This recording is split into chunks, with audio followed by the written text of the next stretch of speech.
Hello friends, welcome to my channel. In this video हम सीखेंगे GST in India and introduction. Okay, तो इसमें introduction होगा GST का और टॉपिक्स कौन कौन से हम कवर करेंगे वो देख लेते हैं। सबसे पहले genesis of GST in India, यानी एक टाइमलाइन की तरह होगा कि कैसे इंडिया में जीएसटी आया, कब कब क्या क्या इवेंट हुए, सारे इंपॉर्टेंट इवेंट्स जो हुए वो हम डिस्कस करेंगे in genesis of GST in India. Next हम देखेंगे कंसेप्ट ऑफ जीएसटी, कुछ कंसेप्ट जैसे कि value added tax and no cascading effect, ऐसे सारे कंसेप्ट जो हैं जीएसटी के वो देखेंगे। And then need for GST in India, यानी इंडिया में जीएसटी की ज़रूरत क्यों पड़ी, ओके क्या रीज़न थे इसको लाना पड़ा, वो सारी बातें करेंगे। And next is framework of GST as introduced in India. क्या फ्रेमवर्क है जीएसटी का, लाइक इंडिया में जो है फेडरल स्ट्रक्चर है, यानी स्टेट और सेंटर दोनों साइमल्टेनियसली लेवी करते हैं जीएसटी, तो वो जो ड्यूअल जीएसटी मॉडल है वो भी हम सीखेंगे फ्रेमवर्क में। एंड बेनिफिट्स ऑफ जीएसटी, क्या क्या जीएसटी के फ़ायदे हैं। एंड लास्ट में जो सबसे बड़ा टॉपिक है जो कि है कॉन्स्टिट्यूशनल प्रोविजंस, जिसमें आर्टिकल्स दे रखे हैं कि कौन कौन से आर्टिकल्स अमेंड करने पड़े और क्या क्या उसमें चेंज हुआ। ओके, तो ये सारी बातें दे रखी है कॉन्स्टिट्यूशनल प्रोविजंस में। तो अब सबसे पहले देख लेते हैं जीएसटी के बारे में थोड़ा सा एक ब्रीफ में कि जीएसटी है क्या और कौन सी तरह का टैक्स है, डायरेक्ट है इनडायरेक्ट है। ओके, तो ये बेसिक सा है। तो इंडिया में दो तरह के टैक्स हैं, direct tax and indirect tax. इसके सब पार्ट्स बहुत सारे हैं, बट मेनली जो ब्रॉडली अगर हम देखें तो direct tax and indirect tax. Okay, तो डायरेक्ट टैक्स वो होता है जो किसी पर्सन पे लगाया जाता है, राइट, उसकी इनकम पे, उसकी प्रॉपर्टी पे, ओके, उस पर्टिकुलर पर्सन पे लगाया जाता है और वो पे भी उसी को करना पड़ता है और बॉन्ड भी वही करता है। ओके, एंड इनडायरेक्ट टैक्स की बात करें तो इनडायरेक्ट टैक्स जो है वो किस पे लगाया जाता है, गुड्स एंड सर्विसेज पे, राइट, यानी सप्लाई पे, कंजप्शन पे, एक्सपेंडिचर पे। ओके, ये सारे जो टैक्स इन चीज़ों पे लगाए जाते हैं उसको कहा जाता है इनडायरेक्ट टैक्स। और ये पे कोई और करता है एंड जो फाइनल इसको बॉन्ड कौन करता है, फाइनल कंज्यूमर। ओके, यानी टैक्स पे कोई और करता है बट अल्टीमेट बर्डन किस पे जाता है, फाइनल कंज्यूमर पे। तो ये कुछ पॉइंट्स है जीएसटी को लेकर। तो GST is a indirect tax, okay, because ये किस पे लगाया जाता है, गुड्स एंड सर्विसेज पे।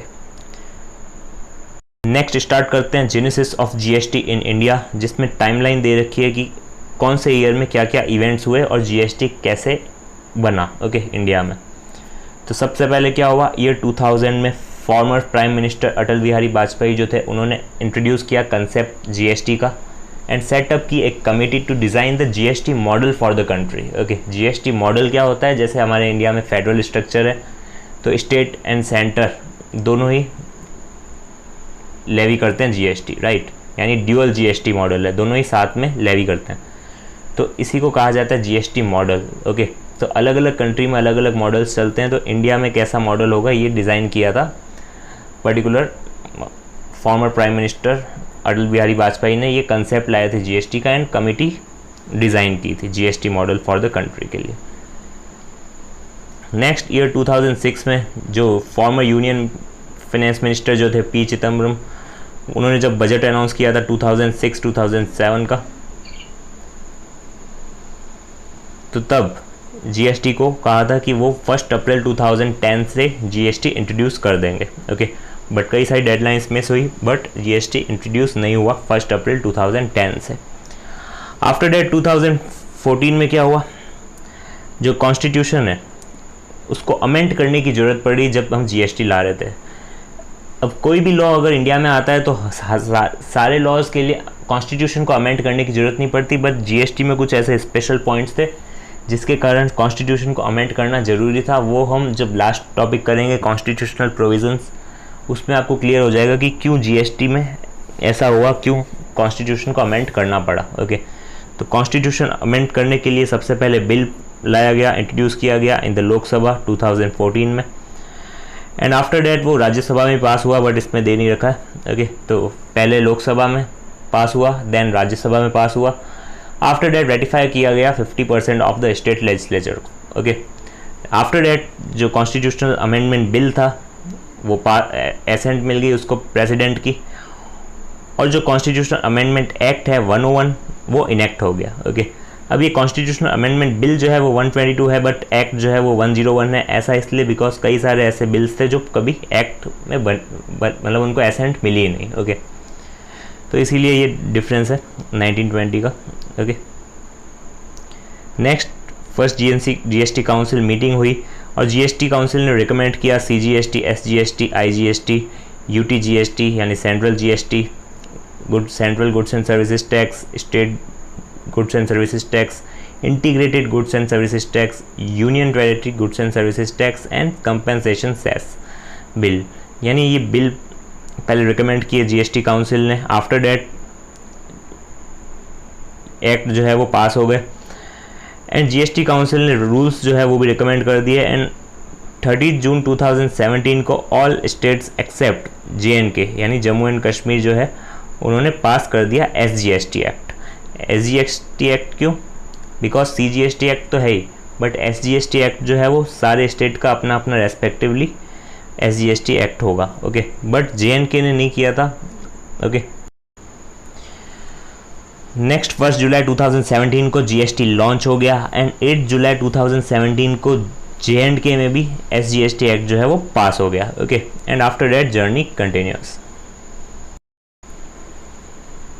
Next is concept of GST, यानी जीएसटी के कुछ कंसेप्ट देखेंगे अब हम। सबसे पहले एक एग्जांपल देखते हैं, उसके बाद आपको खुद पता चल जाएगा कि कंसेप्ट क्या क्या है। ओके, तो सबसे पहले ये जो चेन होती है बिजनेस की, किसी भी बिजनेस की ऐसी ही चेन होती है, manufacturer, distributor, retailer, consumer. Okay, हो सकता है सर्विसेज सेक्टर में अलग हो, बट कॉन्सेप्ट जो है वो वही रहने वाला है जीएसटी को लेकर। तो सबसे पहले मैन्युफैक्चरर की बात करते हैं। इसने गुड्स प्रोड्यूस किए 1 लाख रुपीज़ के एंड उस पर जीएसटी सपोज कीजिए एप्लीकेबल जीएसटी था 18%। ओके, तो 1 लाख के ऊपर 18% लगेगा, 18,000, राइट। जीएसटी को अलग रखना है, जीएसटी कॉस्ट में इंक्लूड नहीं होगा कभी भी।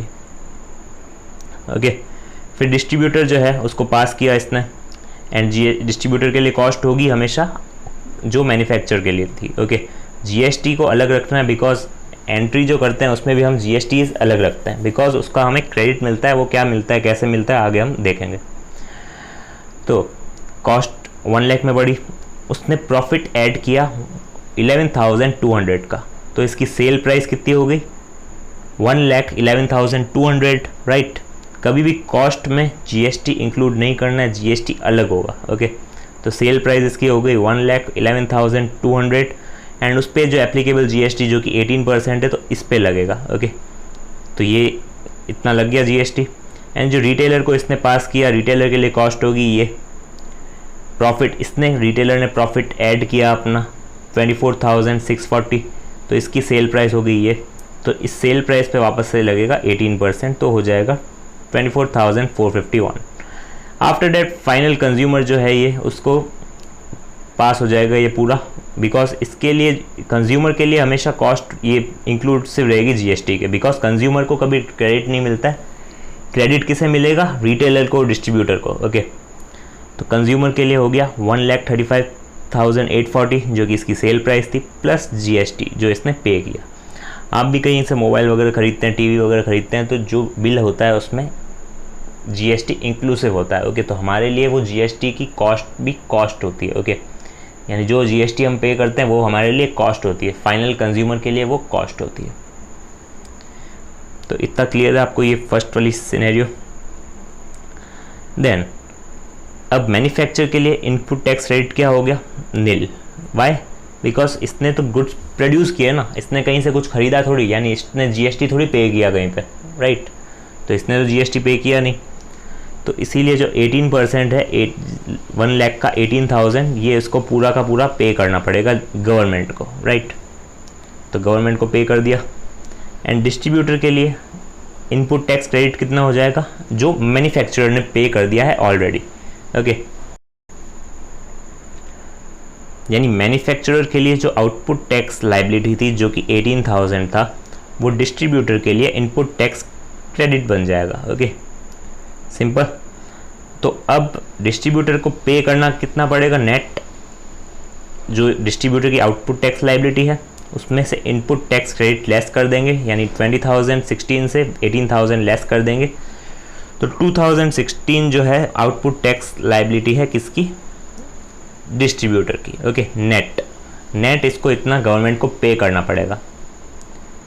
अब बात करते हैं रिटेलर की। तो रिटेलर के लिए आउटपुट टैक्स लाइबिलिटी थी 24,451.2 एंड इनपुट टैक्स क्रेडिट इसका कितना बन जाएगा 20,016।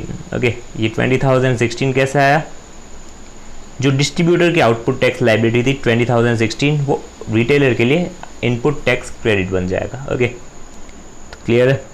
तो गवर्नमेंट को पे कितना करना पड़ेगा नेट 24,451 माइनस 20,016, तो 4435 जो है इसको पे करना पड़ेगा गवर्नमेंट को नेट। एंड कंज्यूमर के लिए बात करें तो कोई आईटीसी नहीं मिलेगा इसको, बिकॉज इसके लिए वो फाइनल कॉस्ट ही रहेगी, राइट। बिकॉज ये आगे किसी को बेच नहीं रहा है माल, ये कंज्यूम कर रहा है, ये फाइनल कंज्यूमर है। ओके, तो टैक्स बॉन्ड कितना किया कंज्यूमर ने 18,000 2016 एंड 4435। ओके, तो ये टोटल 24,451.20 टोटल टैक्स जो पे हुआ गवर्नमेंट को, वो पूरा का पूरा किसने बर्डन उठाया, फाइनल कंज्यूमर ने। ओके, आप देख सकते हैं पे कितना हुआ था 18,000 जो मैन्युफैक्चरर ने पे किया, डिस्ट्रीब्यूटर ने पे किया 2016, रिटेलर ने पे किया 4435। ओके, तो सब इसको टोटल कर देंगे तो ये आ जाएगा 24,451। ओके, तो अब बात करते हैं कि वैल्यू एडिशन कितना कितना हुआ और वैल्यू एडिशन पे टैक्स लगा कि नहीं यानी कोई भी तरह का कैस्केडिंग इफेक्ट तो नहीं हुआ। तो वैल्यू एडिशन यहाँ पे कितना हुआ 1 लाख, राइट। तो इस पर जीएसटी कितना लगेगा 18%, तो 18,000 इसने पे किया। वैल्यू एडिशन यहाँ कितना हुआ था 1 लाख तो कॉस्ट थी जो मैन्युफैक्चरर ने वैल्यू ऐड की थी, राइट। डिस्ट्रीब्यूटर ने वैल्यू ऐड कितनी की 11,200, तो उस पर कितना लगा 18% यानी 2016, उतना ही उसने पे किया गवर्नमेंट को, राइट। यानी जो वैल्यू ऐड हुई उस पर ही उसने टैक्स पे किया। एंड रिटेलर ने कितनी वैल्यू ऐड की 24,640, तो उस पर 18% लगा 4435, इतना ही इसने पे किया, राइट। यहाँ पे वैल्यू एडिशन कुछ हुआ नहीं, राइट, बिकॉज ये तो कंज्यूमर है, इसने तो गुड्स को कंज्यूम किया, राइट। तो अब सिंपल सा आप कंसेप्ट देख सकते हैं, आप खुद ही बताएंगे कंसेप्ट क्या होता है, इजीली आपको शो हो जाएगा यहाँ पे। तो वैल्यू एडिड टैक्स जो है इसका जीएसटी जो है वो एक तरह का वैल्यू एडिड टैक्स है, यानी जो वैल्यू ऐड होती जाएगी उस पर ही टैक्स लगेगा, किसी भी तरह का कैस्केडिंग इफेक्ट नहीं होगा। ओके, कैस्केडिंग इफेक्ट क्या होता है, अगर हमें चेन ऑफ क्रेडिट नहीं होती, चेन ऑफ क्रेडिट मतलब ये जो आईटीसी हमें मिल रहा है इनपुट टैक्स क्रेडिट, अगर ये नहीं होता तो हमें कैस्केडिंग इफेक्ट झेलना पड़ता, यानी बार बार उस पर टैक्स लगता रहता साथ ही साथ। ओके, जैसे यहाँ पे देखिए जो 1 लाख है, सपोज़ कीजिए इस पर 18% लगा, 1,18,000 ये बन गया, तो यहाँ पे 1,18,000 पे टैक्स नहीं लगा। ओके, यहाँ किस पे टैक्स लगा, ओनली वैल्यू एडिशन पे, यानी 11,200 पे, और उसके बाद भी कितना लगा, ओनली वैल्यू एडिशन पे 24,640 पे। अब सपोज़ कीजिए यहाँ पे 1 लाख का लगा, यहाँ पे 1,11,200 पे लगता, फिर यहाँ पे 1,11,200 प्लस 24,640 पे टैक्स लगता, तो ये जो होता है इसे कहते हैं कैस्केडिंग ऑफ टैक्सेस, यानी डबल टैक्स, यानी टैक्स पे टैक्स देना। ओके, डबल टैक्स भी नहीं, टैक्स पे टैक्स देना, इसको कहा जाता है कैस्केडिंग ऑफ टैक्सेस। ओके, तो जीएसटी में वैल्यू एडिड टैक्स है ये एक तो, and continuous chain of credit है जो आईटीसी में मिलता है, एंड बर्डन जो है फाइनल वो बॉन्ड कौन करेगा, कंज्यूमर, बिकॉज सारा टैक्स जो भी पे किया था, पे किसी और ने किया था, पे किसने किया था, मैन्युफैक्चरर ने, डिस्ट्रीब्यूटर ने, रिटेलर ने, बट जो बर्डन है वो किसको फेस करना पड़ा, फाइनल कंज्यूमर को, राइट। तो इसको कहा जाता है बर्डन बॉन्ड by final consumer, and after that no cascading of taxes, because tax पे टैक्स नहीं लग रहा है, ओनली वैल्यू ऐड जितनी हो रही है उस पर टैक्स लग रहा है। ओके, नेक्स्ट बात करते हैं जीएसटी की ज़रूरत क्यों थी इंडिया में। ओके, यानी need for GST in India. तो कुछ डेफिशिएंसी थी पहले वाले टैक्सेस में जो वैल्यू एडिड टैक्सेस थे, और उसको क्योर किया जीएसटी लाके, यानी एक तरह का इनडायरेक्ट टैक्स रेजिम। तो डेफिशिएंसीज क्या क्या थी वो देख लेते हैं। डेफिशिएंसीज थी कि हम गुड्स एंड सर्विसेज को डिस्टिंग्विश नहीं कर पाते थे, लाइक रेस्टोरेंट हो गया, हम डिस्टिंग्विश नहीं कर पाते थे कि क्या सर्विसेज है या फिर ये गुड्स है ओके। एंड जो कैस्केडिंग ऑफ टैक्सेस था वो था इसमें बिकॉज एक्साइज ड्यूटी भी लग जाती थी साथ में और वैट भी लग जाता था ओके। यानी मैन्युफैक्चरर पे एक्साइज ड्यूटी लगी और साथ ही साथ उस पर क्या लग गया, वैट ओके। तो दोनों जो लग गए इसको कहा जाता है कैस्केडिंग ऑफ टैक्सेस यानी टैक्स ऑन टैक्स। नेक्स्ट जो सैंड वैट था एंड स्टेट लेवल वैट था, इसका क्रेडिट नहीं मिलता था, आपस में ये सेट ऑफ नहीं होते थे। नेक्स्ट मल्टीपल टैक्सेस थे, मल्टीपल फॉर्म्स भरने पड़ते थे, तो बहुत ज़्यादा कॉम्प्लिकेशंस थी, कंप्लायंस कॉस्ट भी बहुत ज़्यादा थी और बहुत सारी कॉम्प्लिकेशंस थी, वो सारी दूर कर दी जीएसटी को लाके ओके। सो जीएसटी रिजीम में क्या है, major indirect taxes have been subsumed, यानी जो मेजर इनडायरेक्ट टैक्सेस थे लाइक एक्साइज हो गया और भी कई तरह के एंटरटेनमेंट टैक्स, लग्जरी टैक्स, ये सारे जो है वो सब्ज्यूम्ड हो गए in the ambit of GST. And जो पहले के कंसेप्ट थे मैन्युफैक्चर और सेल ऑफ गुड्स और rendering of services are no longer applicable because अब टैक्स किस पे लगता है, सप्लाई ऑफ गुड्स एंड और सर्विसेज ओके। यानी पहले किस पे लगता था, मैन्युफैक्चरर पे अलग एक्साइज एंड सेल पे अलग टैक्स देना पड़ता था राइट। बट अब क्या हुआ, सप्लाई पे टैक्स लगता है, सप्लाई ऑफ गुड्स और सर्विसेज ओके, और बोथ। तो अब आपको एग्जाम्पल देखना है तो मैं दिखा सकता हूँ, अगर आपको एग्जाम्पल नहीं देखना है तो आप स्किप कर सकते हैं वीडियो बिकॉज ये 3 एग्जाम्पल जो है ये मैं बताऊँगा कि जीएसटी आने से पहले क्या होता था और जीएसटी आने के बाद क्या हुआ ओके। तो if you are aware of that then आप स्किप कर सकते हैं वीडियो, डायरेक्ट जा सकते हैं 5 से 6 मिनट या 10 मिनट भी हो सकते हैं तो उसके आगे। तो स्टार्ट करते हैं सबसे पहले बिफोर जीएसटी। तो बिफोर जीएसटी जो मैन्युफैक्चरर्स है ओके, उसका सिनेरियो देखते हैं कि उनको क्या फेस करना पड़ता था, डिफ़िकल्टीज़। तो मैन्युफैक्चरर परचेज भी करेगा राइट, मैन्युफैक्चर तो करेगा ही, परचेज भी करेगा ना, कुछ सर्विसेज वगैरह भी लेगा या फिर गुड्स जो उसको चाहिए होंगे वो भी लेना तो पड़ेगा ना, उसको परचेज तो करना पड़ेगा राइट। तो परचेज एंड सेल्स राइट। अब जो भी सेल्स करेगा वो तो उस पर लगेगी उसको एक्साइज ड्यूटी। वाई, बिकॉज जो मैन्युफैक्चरर है, मैन्युफैक्चरिंग कर रहा है, उस पर लगती थी पहले एक्साइज ड्यूटी जो सीधा जाती थी सेंट्रल गवर्नमेंट के पास ओके। और अगर वो सेल भी करेगा राइट उसके साथ साथ, बिकॉज मैन्युफैक्चर करेगा उस पर एक्साइज ड्यूटी लग गई, अब उसके बाद सेल करेगा तो उस पर वैट भी लगेगा, या अगर इंट्रा स्टेट करेगा तो वैट लगेगा, अगर इंटर स्टेट करेगा तो सीएसटी भी लगेगा ओके, जो जाएगा सीधा स्टेट गवर्नमेंट के पास ओके। तो ये दोनों टैक्सेस लगेंगे ऑन सेल एंड मैन्युफैक्चर। और अगर जो परचेज करेगा वो उस पर क्या लगेगा, जो भी सर्विसेज वो परचेज करेगा लाइक किसी भी तरह की सर्विसेज हो सकती है, उस पर लगेगा सर्विस टैक्स जो जाएगा सीधा सेंट्रल गवर्नमेंट के पास ओके। ये मैं सारा बिफोर जीएसटी बता रहा हूँ ओके। और जो भी गुड्स परचेज करेगा 2 तरह के हो सकते हैं, डोमेस्टिक भी हो सकते हैं, इंपोर्टेड भी हो सकते हैं। जो इंपोर्टेड गुड्स होंगे उस पर लगेगा कस्टम ड्यूटी ओके। तो कस्टम ड्यूटी है वो भी सीधा किस पे जाएगी, सेंट्रल गवर्नमेंट के पास। और जो डोमेस्टिक है उस पर अगर इंट्रा स्टेट कर रहा है तो एक्साइज ड्यूटी लगेगी ओके। अगर मैन्युफैक्चरर से ले रहा है excise duty plus VAT okay. VAT किसके पास जाएगा, state government, excise duty central government. अगर इंटर स्टेट कर रहा है तो excise duty central government and CST लगेगा स्टेट गवर्नमेंट ओके। तो आप देख सकते हैं कितनी कॉम्प्लिकेशंस है, कहीं पे सीएसटी है, कहीं पे एक्साइज ड्यूटी है, कहीं पे वैट है, कहीं पे ओके। तो ये सारी चीज़ें जो है ये कॉम्प्लिकेशंस थी। अब हम देखते हैं, एज्यूम करते हैं कि जो स्टेट गवर्नमेंट है हमारी वो है राजस्थान एंड जो इंटर स्टेट इसने परचेज़ की है वो है महाराष्ट्र ओके। तो अब हम देखते हैं सिनेरियो कि क्रेडिट इसको किस किस पे मिलेगा। तो सबसे पहले जो सर्विस टैक्स इसने पे किया उस पर इसको क्रेडिट मिलेगा, क्यों, बिकॉज उसकी जो आउटपुट टैक्स लाइबिलिटी है वो कौन सी है, जो उसने सेल की है सेंट्रल गवर्नमेंट राइट। यानी सेंट्रल गवर्नमेंट को भी उसको पे करना है एक्साइज ड्यूटी। तो सेंट्रल गवर्नमेंट से central government set of easily हो सकते हैं, तो इसीलिए सर्विस टैक्स का उसे क्रेडिट मिलेगा। नेक्स्ट कस्टम ड्यूटी का भी मिलेगा बिकॉज ये भी सेंट्रल गवर्नमेंट के पास जाएगी, तो यहाँ भी सेंट्रल गवर्नमेंट इसकी आउटपुट टैक्स लाइबिलिटी में है, देन ये इसका भी क्रेडिट इसे मिलेगा। एंड जो राजस्थान में वो इंट्रा स्टेट परचेज कर रहा है उस पर जो एक्साइज ड्यूटी पे कर रहा है वो सेंट्रल गवर्नमेंट को जाएगी, तो उसका भी क्रेडिट उसे मिलेगा राइट। एंड जो राजस्थान में परचेज कर रहा है उस पर जो वैट लगेगा वो स्टेट गवर्नमेंट को जाएगा। स्टेट गवर्नमेंट कौन सी है? राजस्थान। तो यहाँ पे आउटपुट टैक्स लाइबिलिटी भी बन रही है इसकी राजस्थान, राइट।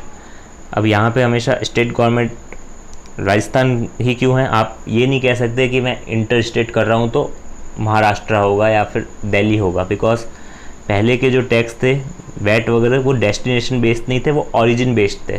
तो यहाँ पे हमेशा राजस्थान ही रहेगा अगर राजस्थान में वो सिचुएटेड है तो। ओके, तो इजीली यहाँ पे राजस्थान, यहाँ पे भी राजस्थान, तो इजीली क्रेडिट मिल जाएगा, राइट। बट अगर इंट्रा स्टेट कर रहा है तो एक्साइज ड्यूटी का तो मिल जाएगा, बिकॉज एक्साइज ड्यूटी कौन लेवी करता है? Central government. तो सेंट्रल गवर्नमेंट सेट ऑफ हो जाएगा। बट जो वो CST पे कर रहा है स्टेट गवर्नमेंट को, कौन सी स्टेट गवर्नमेंट? महाराष्ट्र को, तो उससे सेट ऑफ नहीं होती थी राजस्थान गवर्नमेंट। ओके, तो इससे आप समझ सकते हैं कि CST का उसे क्रेडिट नहीं मिलता था कभी भी। तो ये सिर्फ एक प्रॉब्लम थी मैन्युफैक्चरर को। ओके, तो मैन्युफैक्चरर का सीन क्लियर है। नेक्स्ट, अब बात करते हैं अगर वो सर्विस प्रोवाइडर है, बिकॉज 3 तरह की कैटेगरी होती है broadly: manufacturer, service provider and trader. तो मैन्युफैक्चरर की बात कर ली, अब बात करते हैं सर्विस प्रोवाइडर की। ओके, तो सर्विस प्रोवाइडर में भी वो परचेज करेगा, सेल करेगा, राइट। सेल का मतलब रेंडरिंग ऑफ सर्विसेज। ओके, तो यहाँ सेल से कंफ्यूज मत होना कि सेल वो तो नहीं है गुड्स वाली, राइट। तो सेल इसने की, उस मतलब सेल रेंडरिंग ऑफ सर्विसेज की, तो उस पर सर्विस टैक्स लगा जो गया सेंट्रल गवर्नमेंट के पास। ओके, यानी आउटपुट टैक्स लाइबिलिटी बन गई सर्विस टैक्स, जो कि जाएगा सेंट्रल गवर्नमेंट के पास। और उसने परचेज भी की होगी कुछ सर्विसेज, यानी कुछ ना कुछ सर्विसेज तो उसने ली होगी किसी से, राइट। तो उस पर भी सर्विस टैक्स वो पे करेगा, वो भी जाएगा सेंट्रल गवर्नमेंट के पास। एंड जो डोमेस्टिक गुड्स है, इंपोर्टेड गुड्स है, वो भी परचेज किए होंगे। इंपोर्टेड गुड्स जो है वो कस्टम ड्यूटी लगेगा, राइट। एंड डोमेस्टिक जो है उस पर क्या लगेगा? अगर इंट्रा है तो वही सेम चीज़, इंट्रा है तो excise duty central government, VAT state government. अगर इंटर है तो excise duty central government and CST state government. Okay, तो वो एग्जांपल हमारे वो है कि वो है यहाँ महाराष्ट्र है, यहाँ राजस्थान है, और ये भी राजस्थान में इसने रेंडर की है सर्विसेज, राइट। तो अब बात करते हैं क्रेडिट मिलेगा या नहीं। तो सर्विस टैक्स का इसे क्रेडिट मिलेगा, क्यों? Because central government set off हो रहा है। जो इसने गुड्स इंपोर्ट किए हैं उस पर जो कस्टम ड्यूटी लगेगी उस पर उसको CVD का तो क्रेडिट मिलेगा, बट स्पेशल CVD का नहीं मिलेगा। ओके, ओनली CVD का क्रेडिट उसे मिलेगा, राइट। ये क्यों है, क्या है, वो हम बाद में देखेंगे। कस्टम ड्यूटी अभी हम इतना डिटेल में नहीं देखते हैं। ओके, और जो इंट्रा स्टेट इसने सेल की है उसका सेंट्रल गवर्नमेंट को तो मिल जाएगा, राइट, बिकॉज सेंट्रल गवर्नमेंट को आउटपुट टैक्स लाइबिलिटी भी है। बट वैट का उसे नहीं मिलेगा, बिकॉज वैट जो है वो स्टेट गवर्नमेंट लेवी करती है, और स्टेट गवर्नमेंट की इसको कोई भी आउटपुट टैक्स लाइबिलिटी नहीं है, बिकॉज ये सर्विस प्रोवाइडर है, ओनली सर्विसेज रेंडर कर रहा है, और सर्विसेज रेंडर कर रहा है तो सर्विस टैक्स लगेगा, और सर्विस टैक्स हमेशा सेंट्रल गवर्नमेंट के पास जाता है था पहले। ओके, तो सर्विस टैक्स हमेशा सेंटर के पास जाता था, तो सेट ऑफ में दिक्कत आएगी। ओके, तो सेट ऑफ नहीं होगा इस पर्टिकुलर वैट का। इंटर की बात करें तो excise duty central government set off हो जाएगा। CST जो है वो स्टेट गवर्नमेंट के पास जाएगा, तो वो वापस से इसको नहीं मिलेगा, बिकॉज सर्विस टैक्स की आउटपुट टैक्स लाइबिलिटी है इसकी, only and only service tax central government के पास ही जाता था पहले। ओके, तो ये सीन है सर्विस प्रोवाइडर का। तो इसको कुछ और ज़्यादा दिक्कतें आई मैन्युफैक्चरर से ज़्यादा। ओके, इसमें इसको CST का क्रेडिट नहीं मिला, वैट का क्रेडिट नहीं मिला, कस्टम ड्यूटी में स्पेशल CVD का क्रेडिट नहीं मिला। ओके, अब बात करते हैं ट्रेडर की। तो ट्रेडर में भी सेम सीन लेते हैं, परचेज एंड सेल्स। सेल वो करेगा वैट एंड CST। ओके, हो सकता है इंटर करे तो वैट, इंट्रा करे तो वैट, एंड इंटर स्टेट करे तो CST। दोनों ही केस में स्टेट गवर्नमेंट के पास जाएगा रेवेन्यू। ओके, यानी लेवी कौन करता है? ये स्टेट गवर्नमेंट। और ये डेस्टिनेशन बेस्ड टैक्स नहीं था, ओरिजिन बेस्ड टैक्स था पहले। ओके, यानी वैट वगैरह जो थे वो ओरिजिन बेस्ड सिस्टम पे चलते थे, यानी मैंने यहाँ से किसी को सेल किया दिल्ली में तो राजस्थान गवर्नमेंट जो है वो टैक्स लेवी करेगी। ओके, तो सपोज़ कीजिए जो सर्विसेज है उसने ली, राइट, तो सर्विसेज टैक्स उसने भरा होगा तो वो सेंट्रल गवर्नमेंट के पास जाएगा। Goods and services again same चीज़, डोमेस्टिक इंपोर्ट, इंपोर्ट में कस्टम ड्यूटी एंड डोमेस्टिक में सेम चीज़ है वही, excise duty, VAT, excise duty, CST। Okay, तो अब इसका सिनेरियो आप देखेंगे तो आपको और ज़्यादा क्लियर हो जाएगी चीज़ें कि इसको तो बिल्कुल ही पूरा का पूरा ये तो फंसा हुआ था उस टैक्स में। सबसे पहले सर्विस टैक्स लेते हैं। Service tax central government levy करता था, बट इसने तो यहाँ पे कुछ किया ही नहीं, सेंट्रल गवर्नमेंट को आउटपुट टैक्स लाइबिलिटी ही नहीं है, राइट, तो यहाँ पे इसको क्रेडिट नहीं मिला। गुड्स इंपोर्ट किए, कस्टम ड्यूटी का क्रेडिट नहीं मिलता था। इंट्रा स्टेट परचेज़ की है, एक्साइज ड्यूटी सेंट्रल गवर्नमेंट के पास जाती थी, कोई क्रेडिट नहीं मिला बिकॉज यहाँ आउटपुट टैक्स लाइबिलिटी नहीं है, सारा का सारा ये स्टेट गवर्नमेंट लेवी करती है। मैन्युफैक्चरर ये है नहीं, मैन्युफैक्चरर में तो फिर भी एक्साइज ड्यूटी का पेमेंट होता था तो सेंट्रल गवर्नमेंट के पास जाता था वो, तो इसीलिए सेट ऑफ हो जाता था। But in case of trader, no manufacturing, no excise duty, no revenue to central government, then वो सेंट्रल गवर्नमेंट जो है वो क्रेडिट देती ही नहीं थी ट्रेडर्स को। इंटर स्टेट सेल करेगा तो एक्साइज ड्यूटी सेंट्रल गवर्नमेंट के पास जाएगी, यहाँ पे उसका आउटपुट टैक्स लाइबिलिटी नहीं है सेंट्रल गवर्नमेंट से रिलेटेड, राइट, तो क्रेडिट नहीं मिलेगा। एंड CST जो है वो स्टेट गवर्नमेंट को देगा। कौन सी स्टेट गवर्नमेंट? जहाँ से वो परचेज़ कर रहा है, राइट। अगर महाराष्ट्र से जो एग्जांपल लिया था हमने, महाराष्ट्र से परचेज़ कर रहा है तो महाराष्ट्र गवर्नमेंट लेगी, बिकॉज हम परचेज़ कहाँ से कर रहे हैं, गुड्स ऑरिजिनेट कहाँ से हो रहा है वो मानते हैं हम, ऑरिजिन बेस्ड टैक्स था पहले। ओके, तो ये चीज़ भी आपको क्लियर हो जाएगी अब। तो ये स्टेट गवर्नमेंट कौन सी होगी? महाराष्ट्र गवर्नमेंट, तो वो राजस्थान गवर्नमेंट के लिए टैक्स क्रेडिट नहीं देगी। ओके, तो ये सिनेरियो में आप देख सकते हैं कि ट्रेडर को बहुत ज़्यादा नुकसान पहुंच रहा है, बिकॉज इसको इतने सारे क्रेडिट मिल ही नहीं रहे हैं। ओके, तो ट्रेडर की बहुत बुरी हालत है। सर्विस प्रोवाइडर फिर भी थोड़ा ठीक चल रहा है, बट मैन्युफैक्चरर की तो बहुत ही मतलब ठीक हालत थी, बस उसको एक ही क्रेडिट नहीं मिलता था, बाकी सारे मिल जाते थे। ओके, बट ट्रेडर के केस में बहुत ज़्यादा दिक्कत आ रही थी पहले के टैक्स रिजीम में। तो अब बात करते हैं आफ्टर GST। तो ये अभी तक था जो बिफोर GST था, अब बात करते हैं आफ्टर GST। आफ्टर GST आप देखेंगे एकदम सारी चीज़ें सिंपल है। मैन्युफैक्चरर को भी GST लगेगा, ट्रेडर्स को भी GST लगेगा, सर्विस प्रोवाइडर को भी GST लगेगा, इनवर्ड सप्लाइज आउटवर्ड सप्लाइज दोनों को CGST, अगर इंट्रा किया तो CGST SGST लगेगा, इंटर किया तो IGST लगेगा। इनवर्ड सप्लाइज जो है उसमें इंटर किया तो IGST, इंट्रा किया तो CGST प्लस SGST।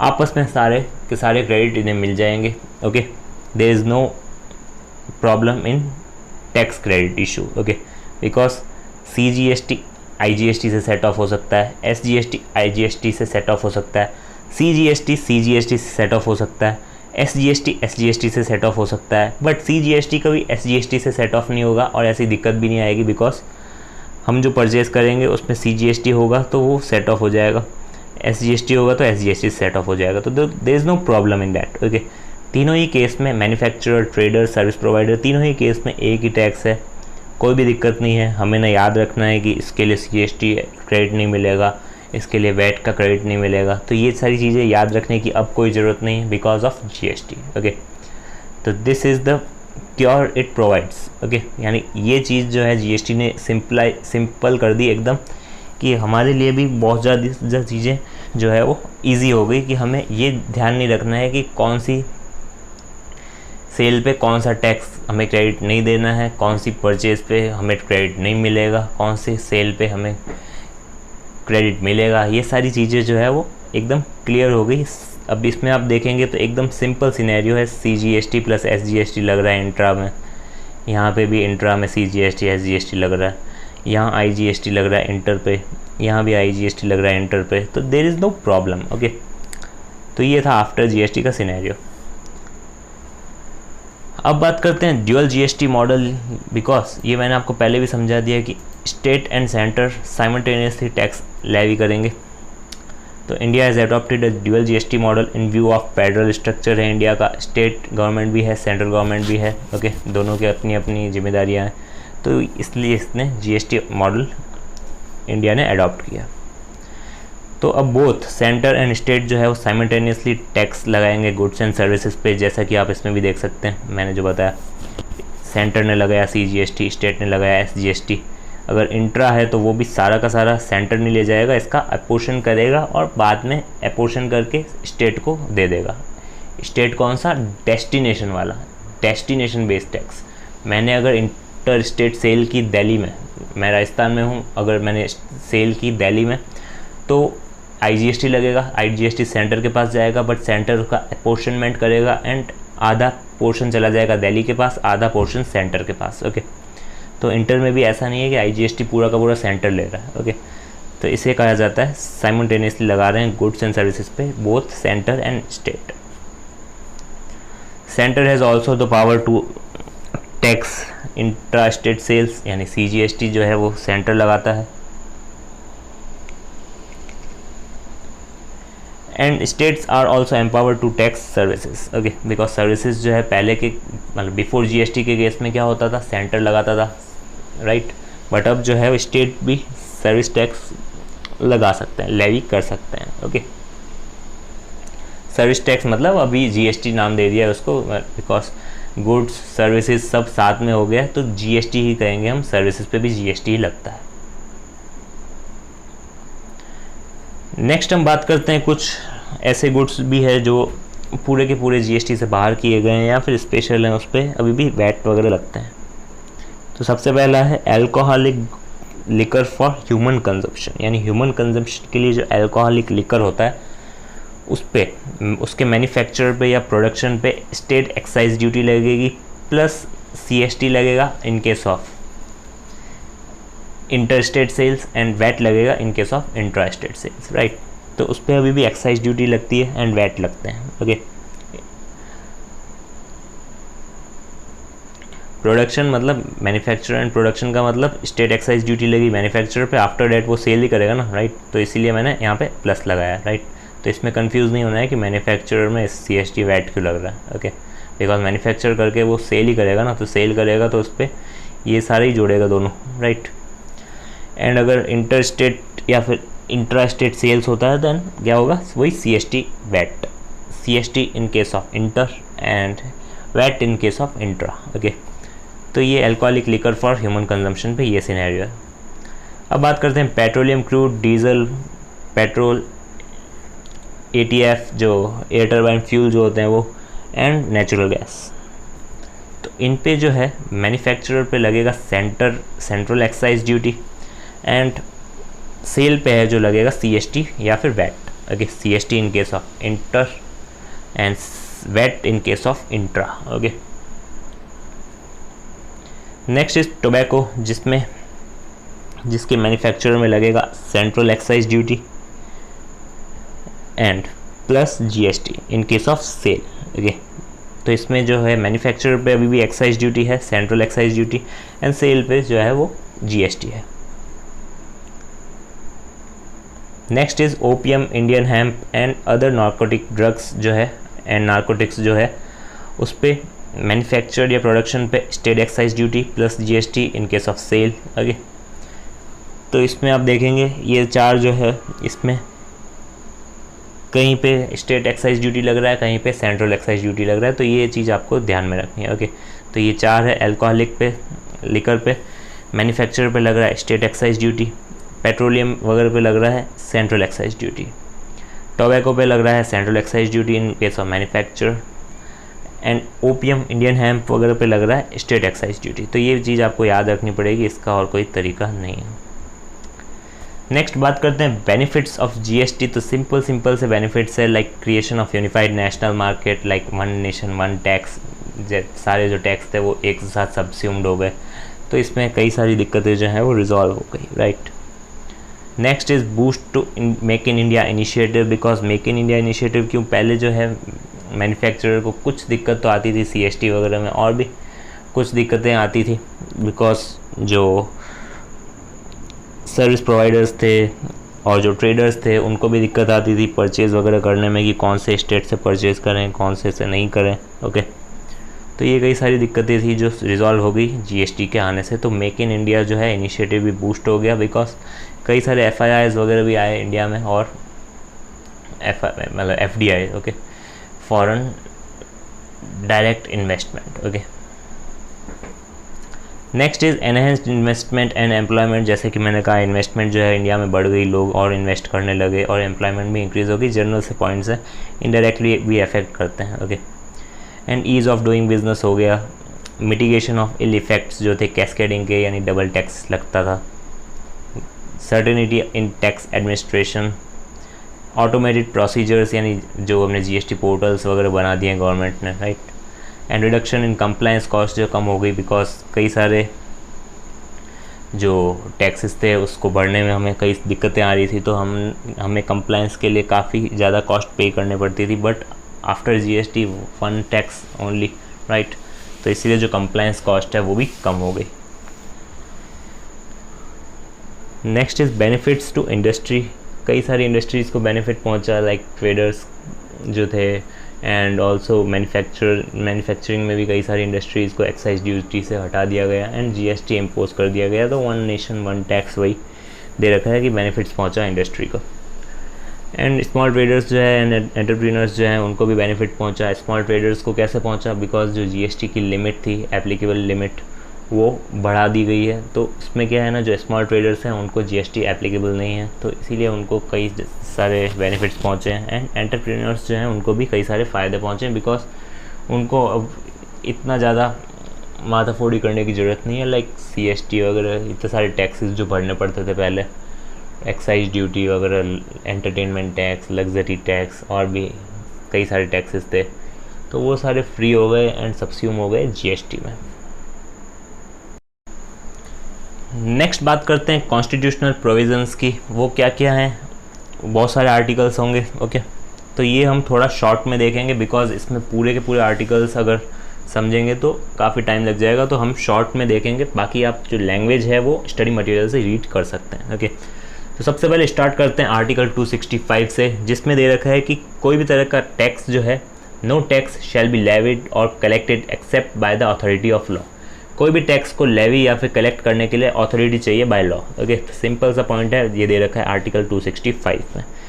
245 में दे रखा है पावर ऑफ इनेक्टिंग लॉज किसके पास है? पार्लियामेंट के पास, and on the legislature of a state, यानी पार्लियामेंट के पास भी है and legislature of a state के पास भी है by article 245 of the constitution, okay. यानी आर्टिकल 265 में था कि टैक्स हम नहीं लगा सकते विदाउट अथॉरिटी ऑफ लॉ। तो लॉ इनेक्ट कौन करेगा? Parliament and state legislature, okay. तो अब बात करते हैं आर्टिकल 246, जिसमें दे रखा, मतलब 7th शेड्यूल टू आर्टिकल 246, ये आपने इंटर में भी पढ़ा होगा। इसमें लिस्ट दे रखी है, union list, state list, concurrent list, okay. Union list में जितने भी आइटम्स होंगे वो उन मैटर पे एक्ट कौन बनाएगा? Parliament, okay. Exclusive right to make laws on particular list that is given in on particular items given in union list, okay. next state list, जिसमें दे रखा है कुछ मैटर्स जिसमें लॉ कौन बनाएगा? State government, okay. And next is concurrent list, जिसमें ऐसे मैटर्स दे रखे हैं जिसमें बोथ सेंटर भी एंड स्टेट भी दोनों ही मिलके क्या बनाएंगे? Laws, okay. Power of law किसके पास है? दोनों के पास। तो अब इसमें आप देख सकते हैं कि जो पावर है वो डिस्ट्रीब्यूट की गई है सेंटर में एंड स्टेट में। सेंटर के पास कितनी पावर है? Only for the items in union list, and हाँ, साथ में वो बना सकता है अगर कॉन्करेंट लिस्ट में वो आइटम है तो, ओके, अदरवाइज नॉट। बट जो आर्टिकल 254 है, उसमें दे रखा है कि अगर कोई आइटम कॉन्करेंट लिस्ट में आता है तो सुप्रीमेसी रहेगी उसमें पार्लियामेंट की, ओके। यानी कोई भी डिस्प्यूट होता है सेंटर एंड स्टेट के बीच, तो सुप्रीमेसी जो है वो किसकी रहेगी? पार्लियामेंट की, राइट। तो अब आप इसमें देख सकते हैं कि GST किस में फॉल करना चाहिए, यानी इन तीनों लिस्ट में GST किस में फॉल करेगा? यूनियन लिस्ट में कर सकता है? नहीं। वाई? बिकॉज GST साइमल्टेनियसली कौन लगाता है? Centre and state. But union list में ओनली पार्लियामेंट, यानी सेंटर है, ओनली सेंट्रल गवर्नमेंट।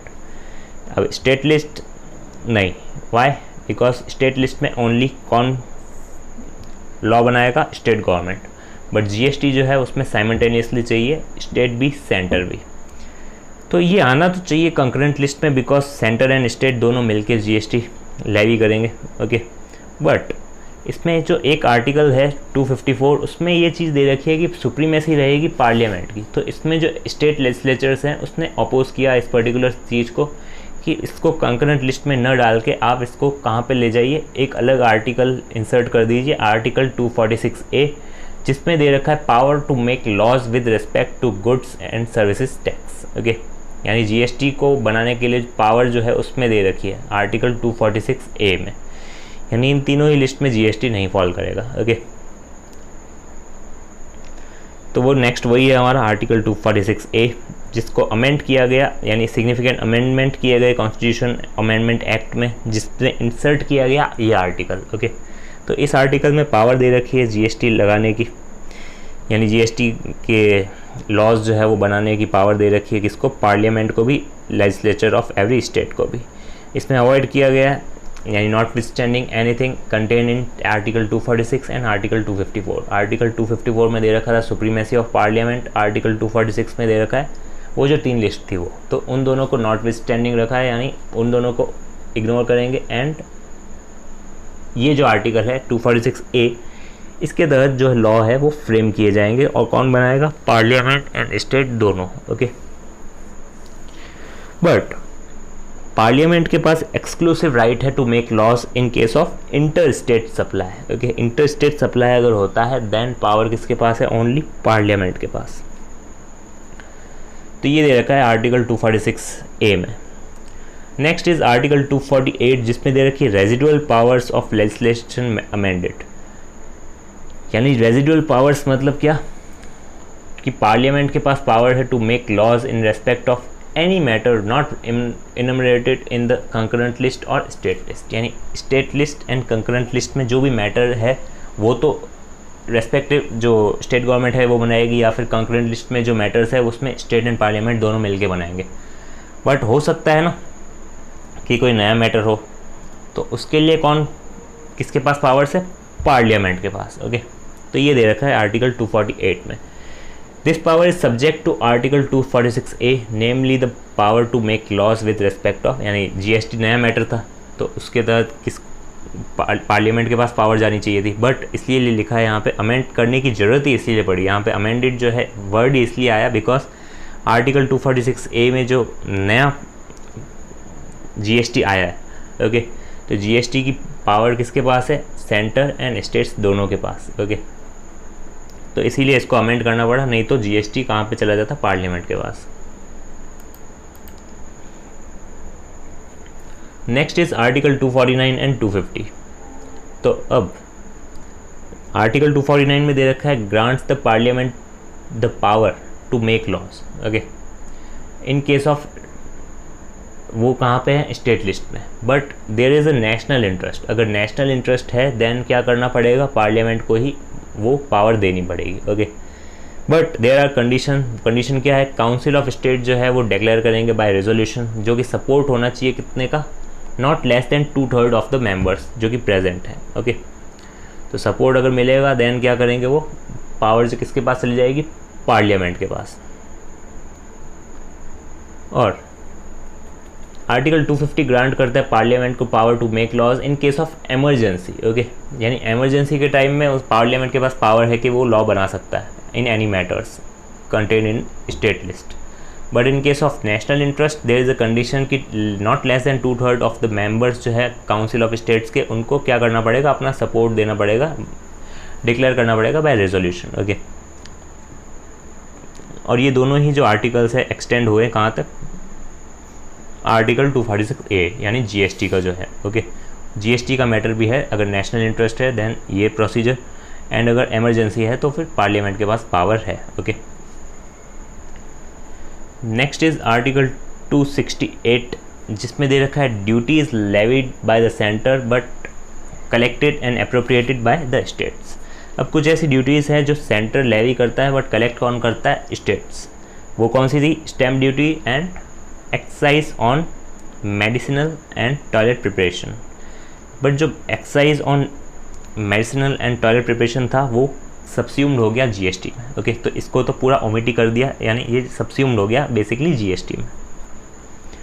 तो duties of excise and medicinal and toilet preparation have been subsumed into GST. वो लेवी करेगा कौन? सेंटर एंड स्टेट दोनों। बट जो स्टैम्प ड्यूटी है वो लेवी करेगा centre, but collect and appropriated by the states. Okay,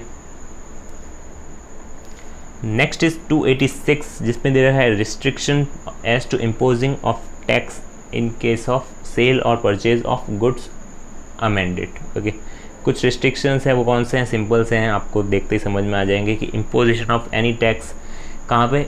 inter state sale पे। Okay, या फिर इंपोर्ट पे या एक्सपोर्ट पे, बिकॉज इंपोर्ट एक्सपोर्ट भी कहाँ ले जाया गया है? इंटर स्टेट पे। ओके, बिकॉज इंटर स्टेट का मतलब होता है आप स्टेट के बाहर जाके परचेज कर रहे हैं, सेल कर रहे हैं। ओके, तो इन दोनों में ही पावर किसके पास नहीं है? स्टेट के पास, ये लॉ में टैक्स बनाने मतलब इम्पोज करने की, राइट। ये पावर किसकी है? पार्लियामेंट की, यानी सेंटर की। और ये जो आर्टिकल है वो अमेंड हुआ टू इनकॉर्पोरेट द चेंजेस जो है अराइज हुए कहाँ पे? सेल और परचेज जो था वो किससे सब्सटीट्यूट हो गया? सप्लाई से। ओके, एंड जो वर्ड था गुड्स, उसको सब्सटीट्यूट कर दिया गया गुड्स और सर्विसेज और बोथ से।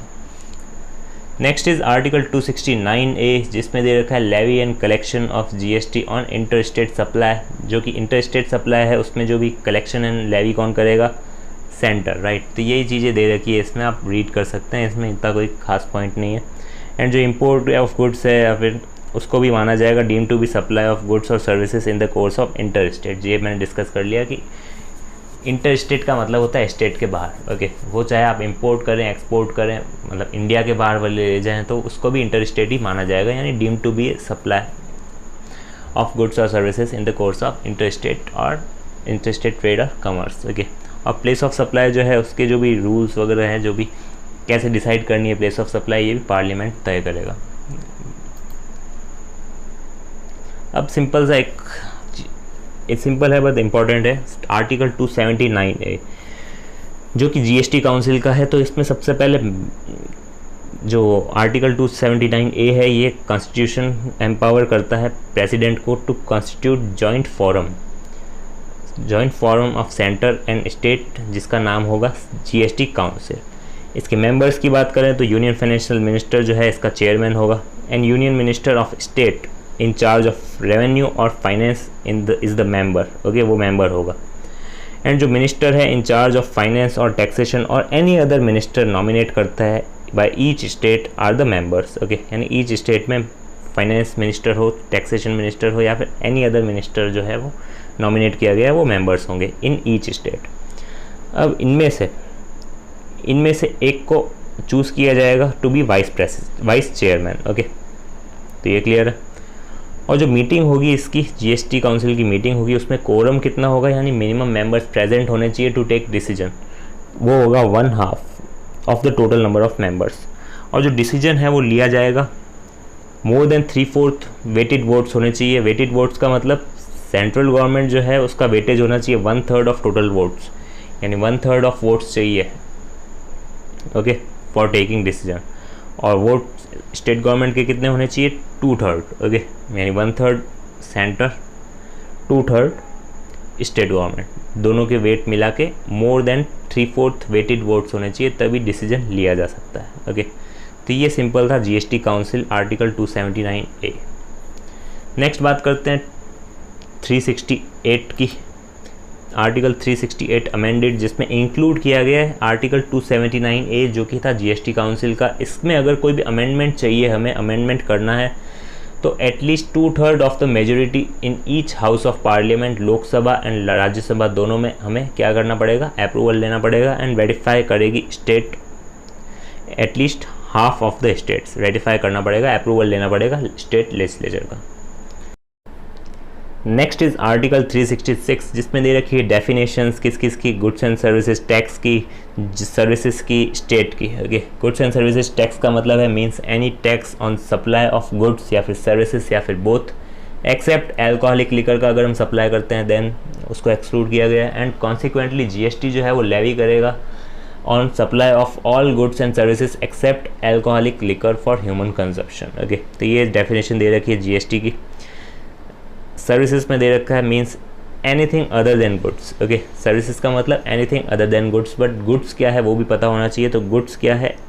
Goods include all materials, commodities and articles. Okay, तो इसके अलावा कुछ भी है तो सर्विसेज में आ जाएगा।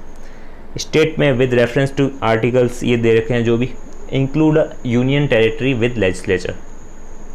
यूनियन टेरिटरीज दो तरह की है, with legislature and without legislature. With legislature दो है, दिल्ली एंड पुडुचेरी, तो उन दोनों को भी इंक्लूड किया गया है स्टेट की डेफिनेशन में। ओके, तो ये था आर्टिकल 366। तो ये था हमारा पूरा chapter GST and introduction. Okay, तो होप आपको समझ में आ गया।